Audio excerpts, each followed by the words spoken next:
घंटे इंतजार करने के बाद हमारी मुलाकात करवाई जाती है हरियाणा के माननीय मुख्यमंत्री के जो पॉलिटिकल एडवाइजर जो हैं, जिनका नाम भारत भूषण भारती है।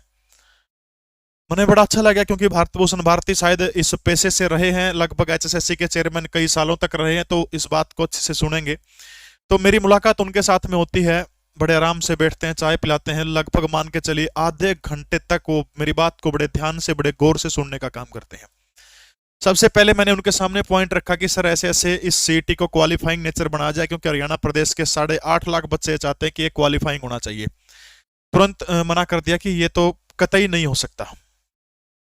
मैंने कहा कि अगर ठीक है ये नहीं हो सकता तो एक काम करिए, उत्तर प्रदेश और राजस्थान जो है अपने पड़ोसी राज्य है, उनमें 10 गुना है, एक में 15 गुना है, तो कम से कम उतना तो आप करने का काम कर सकते हैं। बड़े ध्यान से कम आधा घंटा तर्क वितर्क चलते रहे। जब वो सारे के सारे तर्क वितर्क पूरे हो जाते हैं, उसके बाद फिर एक काम कहते हैं, एक सुप्रीम कोर्ट का एक डिसीजन है। बोले पता है तेरे को कि एक सुप्रीम कोर्ट का एक डिसीजन है कि कोई भी भर्ती के बीच में नियम नहीं बदले जा सकते। हाँ बिल्कुल जी बेरा, हमने इस बात का कि सुप्रीम कोर्ट का आदेश है कि भर्ती के एडवर्टाइजमेंट जो निकाल दी उसके बाद इसका ऑर्डर, उसका जो है उसके नियमों में चेंज बदलाव नहीं किया जा सकता। अगर बदलाव करेगा तो फिर वो चैलेंज हो जाएगा। हालांकि करे भी है सरकार ने, ऐसी बात नहीं है, कर सके सरकार तो देखो सुप्रीमो है, लेकिन वो पता है करने के मूड में नहीं थे, उस चीज से मना कर दिया। तब मैंने कहा कि सर इसकी 9 जनवरी को माननीय पंजाब हरियाणा हाईकोर्ट जो है उसके अंदर सुनवाई है इस मामले की। अगर सरकार अपनी ओर से कह दे कि हम 10 गुना 15 गुना करने के लिए राजी, तो बड़े आराम से हो सकता है। आप यूं कहो कि हम अपने हाथ बंधे हुए, हमने पहले नोटिफिकेशन जारी कर दिया, अब हम कर कौन सकते, तो सीधी सी बात है, आप कोर्ट में कह दो।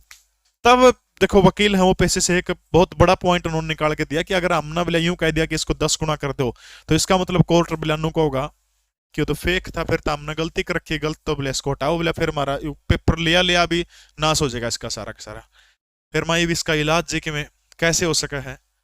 मैं इतने सारे व्यक्तिगत तौर पर मैं अपना बताऊं तो मतलब जो युवा वर्ग जो है इस पॉलिसी से, सीईटी से और पीपीपी से बहुत नाराज है। अगर दोनों चीजें सही तरीके से, पीपीपी में बढ़िया तरीके से वेरिफिकेशन हो, सारी चीज ठीक हो, और सीईटी के अंदर 10-15 गुना या इससे ज्यादा हो, तो बहुत गजब की योजनाएं हैं दोनों की दोनों। तब उन्होंने कहा कि अब तो सिर्फ एक ही रास्ता है, 9 जनवरी को जो कोर्ट के अंदर सुनवाई है उसके अंदर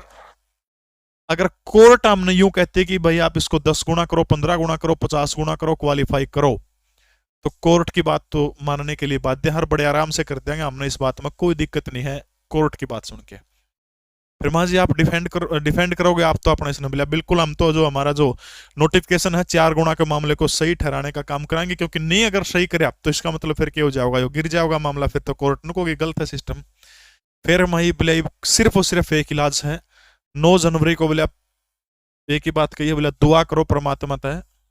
लाखों लोग दुआ करोगे तो उनकी आवाज बोले अंतर्मन की जज साहब तक पहुंचेगी, और वो ये कह दें कि 10 गुना करो या 15 गुना करो तो बड़े आसानी से काम हो सकता है। तो 15 गुना करने से बिल्कुल सरकार ने बिल्कुल टोटली जो है भारत भूषण भारती जी ने पॉइंट दर पॉइंट समझाते हुए टोटली मना कर दिया। अब सिर्फ और सिर्फ एक ही रास्ता उन्होंने भी बताया और एक के लगन लग रहा है, वो है 9 जनवरी को पंजाब हरियाणा हाई